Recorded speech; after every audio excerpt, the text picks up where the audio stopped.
પોરબંદરમાં ભેડ રગડાની લારી ચલાવતા હતા એવા મોહનલાલ રાણાના અવસાન બાદ એમના પત્ની મણિબેન રાણા એકલા રહે છે અને સિઝનમાં પતંગ બનાવીને તથા કેટરિંગમાં કામ કરીને પોતાનું ગુજરાન ચલાવે છે.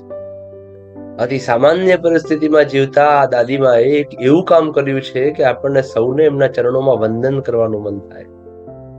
વાત જાણે એમ છે કે પોરબંદરના વિદ્યુત સ્મશાન ગૃહમાં વીજળીનું બિલ બચાવવા અને સૌર ઉર્જાનો ઉપયોગ કરવા સોલાર પેનલ લગાવવાનો ટ્રસ્ટ દ્વારા નિર્ણય કરવામાં આવ્યો.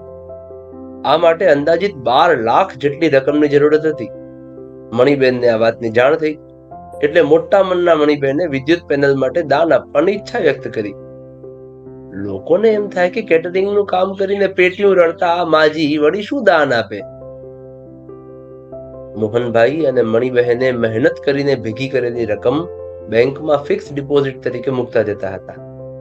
પતિના અવસાન બાદ આ ફિક્સ ડિપોઝિટ પાકી અને કુલ 12,70,000 રૂપિયા મળ્યા. મરણ મૂડી સમાન આ રકમમાંથી મણિબેને 12 લાખ સોલાર પેનલ માટે દાનમાં આપવાનું નક્કી કર્યું. સ્મશાનની વ્યવસ્થા સંભાળતા લોકોએ કહ્યું પણ ખરું કે તમે બધું આપી દેશો તો પછી તમારું શું?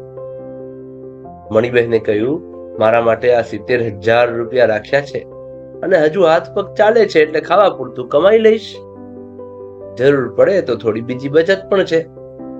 આપણે બધાએ અંતે તો આ સ્મશાનમાં જવાનું છે એટલે પોરબંદરમાંથી જે કમાયા એ પોરબંદરને જ અર્પણ કરું છું. મણિબહેને પોરબંદરના સ્મશાન ગૃહમાં સોલાર પેનલ ફિટ થાય અને વીજળીની બચત થાય એ માટે 12 લાખ દાનમાં આપી દીધા. પોરબંદરના મહેર સમાજ દ્વારા આયોજિત ભાગવત સપ્તાહમાં શ્રી મણિબહેનનું જાહેર સન્માન કરવાનું નક્કી થયું તો એમણે સન્માન સ્વીકારવાની પણ ના પાડી દીધી. ભાગવતાચાર્ય શ્રી રમેશભાઈ ઓઝાએ મણિબેનના ઘરે જઈને સન્માન કરવાની વાત કરી તો મણિબહેને સ્પષ્ટ કહ્યું કે સન્માન કરવાના ઈરાદાથી જો મારા ઘરે આવશો તો ઘરના બારણા બંધ કરી દઈશ. મારે કોઈ સન્માન જોઈતું નથી. મેં તો મારી માણસ તરીકેની ફરજ બજાવી છે.